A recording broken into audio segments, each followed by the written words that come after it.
তার বোন এবং ভগ্নিপতি ঘরের ভিতরে প্রবেশ করি জিজ্ঞেস করছেন যে তোমরা কি পড়তেছো, আমাকে একটু দেখাও তো। তো বোন এবং ভগ্নিপতি তারা দেখাচ্ছে না, তারা বলতেছে যে না, আপনাকে দেখানো যাবে না, কারণ আপনি নাপাক। আমরা যেটা পড়তেছিলাম এটা হলো পবিত্র জিনিস, সুবহানাল্লাহ, আর আপনি হলেন নাপাক, আপনার কাছে দেওয়া যাবে না। কি বলিস?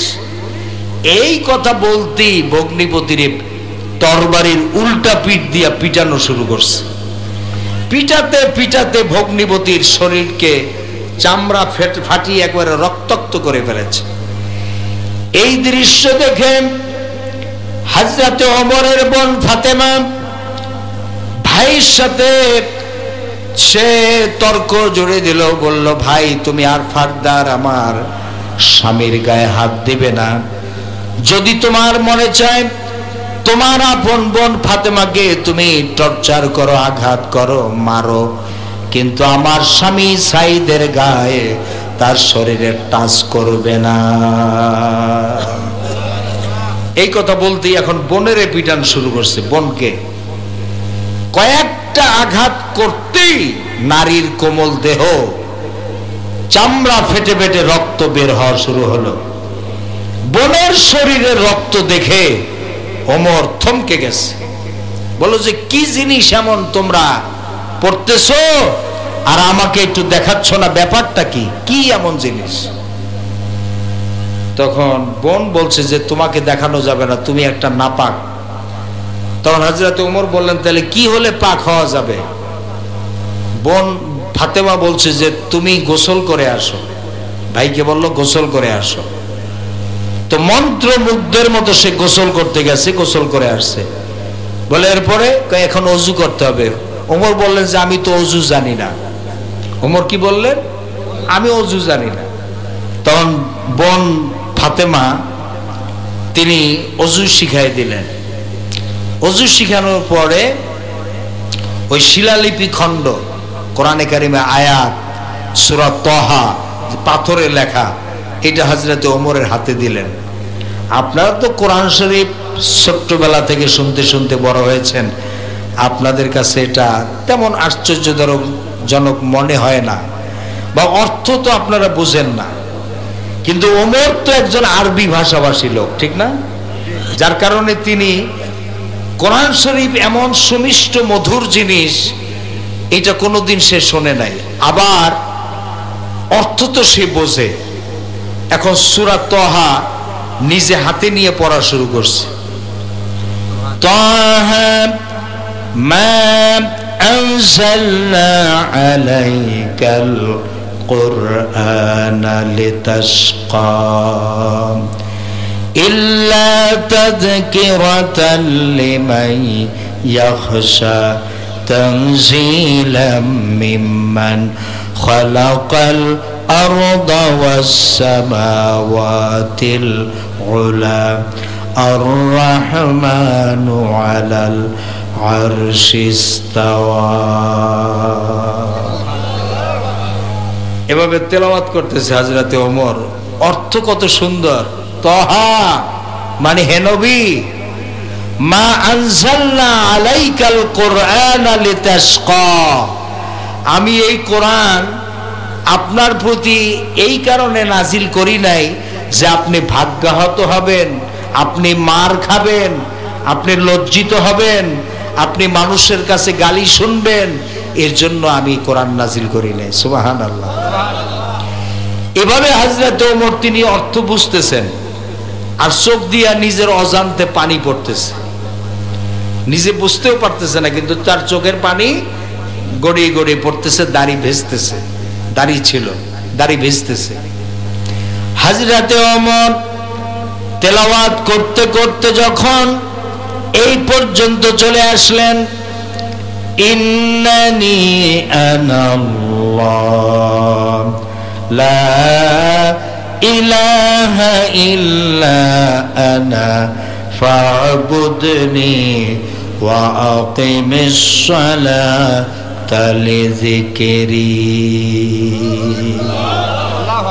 এই আয়াত পর্যন্ত যখন তেলাওয়াত করতে করতে চলে আসলেন, তখন হযরতে ওমর রাদিয়াল্লাহু তাআলা আনহু আর নিজেকে কন্ট্রোল করে রাখতে পারলেন না, সামলায় রাখতে পারলেন না।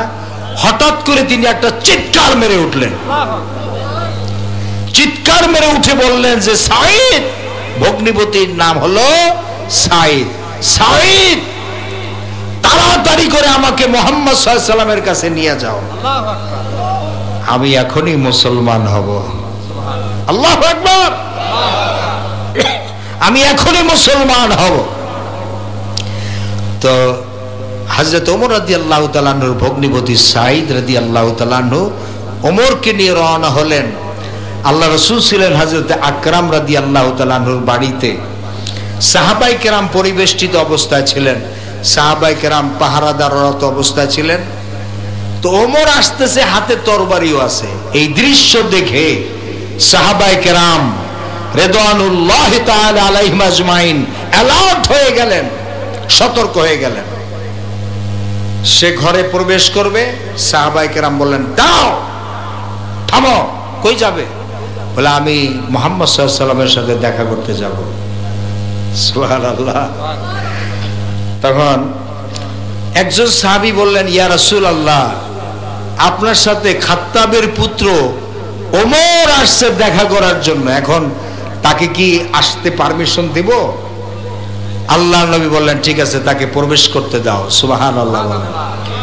তো আল্লাহ রাসূলের কাছে আসার পর ওমর রাদিয়াল্লাহু তাআলা আনহু বসলেন নামাজের সূরাতে, অর্থাৎ আপনারা তাশাহুদরত অবস্থায় আত-তাহিয়াতু লিল্লাহি ওয়াস-সালাওয়াতু ওয়াত-তাইয়্যিবাত, এই তাশাহুদ যে আপনারা পড়েন, এই তাশাহুদ পড়েন যে অবস্থায় যেভাবে বসে, ঠিক ওই রকম আল্লাহ রাসূলের সামনে এসে বসেছে।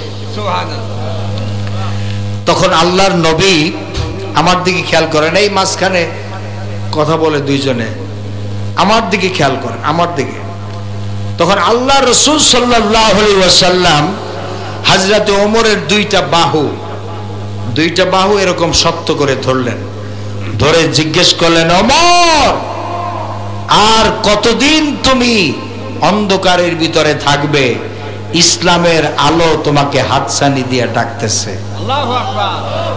আর আল্লাহর নবী কিন্তু বুঝে ফেলেছেন যে ওমর আসছে ইসলাম কবুল করতে, এটা বুঝে ফেলেছেন। কারণ কি জানেন?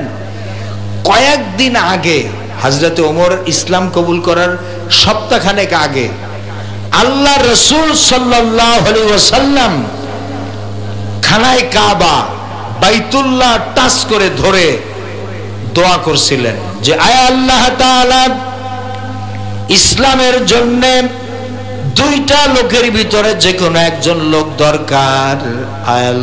আয় আল্লাহ তাআলা, হয় আবু জাহাল অথবা খাত্তাবের পুত্র ওমর, এই দুইজনের ভিতরে আপনি যাকে বেশি পছন্দ করেন তার দিলের ভিতরে ঈমানের বীজ বপন করে দেন। আল্লাহ রাসূলের দোয়া, বাইতুল্লাহ ধরে তিনি দোয়া করেছিলেন সপ্তাহখানেক আগে। আল্লাহ রাসূলের দোয়ায় কোনো মিস আছে? তবে আল্লাহ তাআলা বুড়া আবু জাহেলরে পছন্দ করেন না, যে আবু জাহেল দিয়ে কাজ হবে না। ইসলামের জন্য দরকার যুবকদের। কার দরকার? যুবকদের দরকার। হযরত ওমর রাদিয়াল্লাহু তাআলা আনহুর বয়স হলো তখন 26 বছর। 26 বছরের টকবক যুবক হযরত ওমর। তো আল্লাহ রাসূল তো বুঝে ফেলেছে যে ওমর তো আসলে ইসলাম কবুল করার জন্য আসছে। আল্লাহর দরবারে আল্লাহ তাআলা তাকে কবুল করে নিয়েছেন। সুবহানাল্লাহ। আল্লাহর নবী যখন তাকে ধরে বললেন ওমর, ইসলামের আলো তোমাকে হাতছানি দিয়ে ডাকতেছে, আর কতদিন তুমি অন্ধকারের ভিতরে থাকবে? তখন ওমর চোখের পানি ছেড়ে দিয়ে বলছে, হুজুর আমি তো ইসলাম কবুল করার জন্যই এসেছি, আপনি আমাকে ঈমানের কালেমা পড়ায় দেন।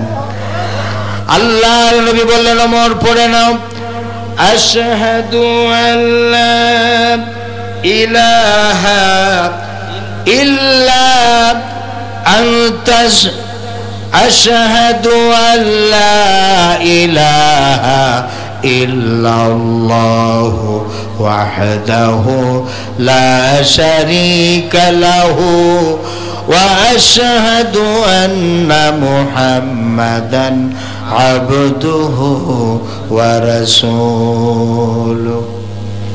এই কালেমা আল্লাহ রসুল যখন পড়ালেন, হযরত ওমর যখন পড়লেন, আল্লাহর নবী তখন খুশি হইয়া এত উচ্চ আওয়াজে তাকবীর দিলেন।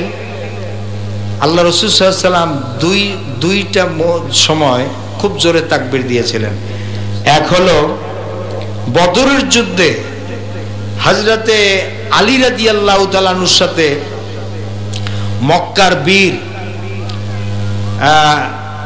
মক্কার বীর যখন মল্লযুদ্ধে লিপ্ত হয়েছিল, হযরত আলী রাদিয়াল্লাহু তাআলা আনহু যখন তাকে এক কোপ দিয়ে দ্বিখণ্ডিত করে ফেলেছিল। আব্দুল উদ মক্কার সবচেয়ে বড় বীর ছিল। তখন আল্লাহ রাসূল সাল্লাল্লাহু আলাইহি ওয়াসাল্লাম চিৎকার দিয়ে তাকবীর বলেছিলেন।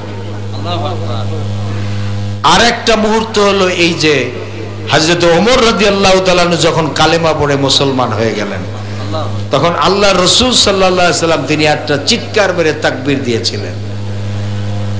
আপনারা মনে হয় সেই তাকবীর দিতে রাজি নাই? আছেন তো বলেন তো। দুইজনে বললেন, দুই চারজনে বললেন, সবাই কিন্তু বলে নাই। আমরা যখন এই তাকবীরের সাথে কারো কোনো শত্রুতা আছে নাকি? আমরা যখন জন্মগ্রহণ করেছি তখন আমাদের ডান কানে আজান দেওয়া হয়েছিল। আজানের প্রথম শব্দ কি? বাম কানে ইকামত দেওয়া হয়েছে। ইকামতের প্রথম শব্দ কি? আল্লাহু আকবার। তার মানে জন্মের সাথে সাথে কিন্তু আমাদের কানে কানে বলে দেওয়া হয়েছে যে হে মুসলমান, তোমার জীবনের একমাত্র স্লোগান হলো নারায়ে তাকবীর, আল্লাহু আকবার। আবার মৃত্যুর পরে লাশ সামনে রেখে আমাদেরকে একটা সালাত আদায় করতে হয়। এই সালাতের নাম কি? জানাজার নামাজ। এই নামাজে এই স্লোগান আছে না নাই? কয়বার? জোরে বলেন না, কয়বার? আল্লাহু আকবার, আল্লাহু আকবার, আল্লাহু আকবার, আল্লাহু আকবার। কয়বার? এই চারবার স্লোগান দেওয়ার পরে সালাম দিয়ে লাশকে বিদায় করে দেওয়া হয়। ঠিক না বেঠিক? তো আপনি কি বুঝলেন? জন্মের সাথে সাথে আপনার কানে কানে আল্লাহু আকবার স্লোগান শেখানো হয়েছে। আবার মৃত্যুর পরেও লাশ হয়ে কবরে যাওয়ার সময় আপনাকে এই স্লোগান শুনেই তারপরে কবরে যাওয়া লাগে। আর আপনি এখন আবিজাবি স্লোগান দেন, আল্লাহু আকবার, নারায়ে তাকবীর, আল্লাহু আকবার স্লোগান দিলে কয় যে জামাত করে, জামাত কয়, শিবির করে, শিবির। এটা কি জামাত শিবিরের স্লোগান? এই স্লোগান হচ্ছে গোটা পৃথিবীর মুসলমানদের, মুসলিম উম্মার স্লোগান। ঠিক না বেঠিক? সুতরাং নারায়ে তাকবীর, আল্লাহু আকবার স্লোগান যেখানে আছে আমরা মুসলমানরা সেখানে আছি। এই আল্লাহু আকবার স্লোগান যেখানে নাই আমরা মুসলমানেরাও সেখানে নাই। কারা কারা একমত? দুহাত তুলে আল্লাহকে দেখান। হ্যাঁ, স্লোগান আল্লাহু আকবার, আল্লাহু আকবার, বিশ্বনবী মুস্তাফা, বিশ্বনবী মুস্তাফা, ইসলামের আলো ঘরে ঘরে বলেন আলহামদুলিল্লাহ। আরো জোরে বলুন আলহামদুলিল্লাহ। আল্লাহু আকবার স্লোগান দিলে অনেক ফজিলত আছে। দুই একটা ফজিলত বলে দেই। কিয়ামতের দিন আপনি এত বেশি সম্মান পাবেন, আপনার চেহারার ভিতরে আল্লাহর নূর চমকাতে থাকবে। এটা হাদিস। আল্লাহ রাসূল সাল্লাল্লাহু আলাইহি ওয়াসাল্লাম বলেছেন, যারা আল্লাহু আকবার স্লোগান দিবে তাদের চেহারার ভিতরে আল্লাহর নূর কি করবে? নূর চমকাতে থাকবে। হাসরবাসীরা দেখে মনে করবে লোকটা মনে হয় দুনিয়ায় নবী ছিল অথবা রাসূল ছিল। আর দুনিয়ায় আপনার সম্মান, ইজ্জত আল্লাহ সবার উপরে বাড়ায় দিবেন। আমার ভাইরা, আল্লাহু আকবার স্লোগান দিলে তাদের শরীরে বড় বড় রোগ ব্যাধি আল্লাহ দূর করে দেন। আর যেখানে এই স্লোগানটা দেওয়া হয় ওখানে শয়তান, মানুষ শয়তান হোক আর জিন শয়তান হোক, এরা পালাই যায়। যদি আল্লাহু আকবার স্লোগান দিলে কেউ উঠে হাঁটাহাঁটি করে, তাহলে মনে করবেন যে এর ভিতরে সমস্যা আছে। কি আছে? সমস্যা আছে। জিন শয়তান সম্পর্কে আসছে, আল্লাহ রাসূল সাল্লাল্লাহু আলাইহি ওয়াসাল্লাম বলেছেন বায়ু ছাড়তে ছাড়তে পালায় যায় আল্লাহু আকবার স্লোগান দিলে। এজন্য আমরা চাইব যে এখানে যাতে কোনো শয়তান এসে কোন রকম আমাদেরকে ডিস্টার্ব করতে না পারে। আমার ভাইয়েরা, হযরতে ওমর রাদিয়াল্লাহু তাআলা আনহু ইসলাম কবুল করার পর জিজ্ঞেস করলেন যে ইয়া রাসূলুল্লাহ, ইয়া হাবিবাল্লাহ, মুসলমানদের সংখ্যা কতজন হয়েছে? আল্লাহর নবী বললেন, ওমর, তোমাকে দিয়া 40 জন পূর্ণ হয়ে গেছে। সুবহানাল্লাহ। তখন হযরত ওমর বললেন, ইয়া রাসূলুল্লাহ, ইয়া হাবিবাল্লাহ, আর কোন লুকোচুরি নয়, গোপনে নয়, চলেন আমরা বাইতুল্লাহর সামনে গিয়ে নামাজ আদায় করব। এর আগে কিন্তু মুসলমানরা গোপনে ছিল, মুসলমানদেরকে কেউ চিনত না যে কে মুসলিম আর কে কাফের। হযরত ওমর রাদিয়াল্লাহু তাআলা আনহুর ইসলাম কবুল করার মাধ্যমে কে মুসলমান কে কাফের এইটা প্রকাশ পেয়ে গেছে।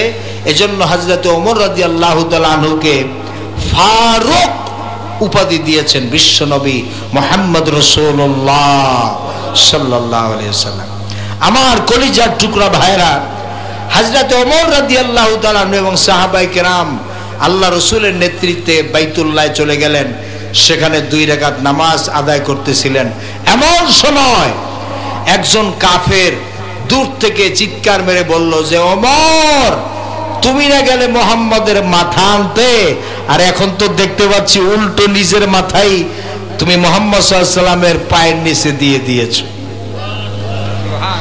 তখন ওমর তো নামাজে ছিল, নামাজ শেষ করি বলতেছে, এই কাফেরের বাচ্চা, তোর যদি সাহস থাকে তুই আমার সামনে আয়। সুবহানাল্লাহ বলবেন না? কে বলছেন? ওমর বলছেন যে আমি ঠিকই মুহাম্মদ সাল্লাল্লাহু আলাইহি ওয়াসাল্লামের মাথা আনতে গিয়েছিলাম, কিন্তু আমাকে আনতে দেয় নাই, বাধার সৃষ্টি করেছে কোরআন। সুবহানাল্লাহ। কে আনতে দেয় নাই?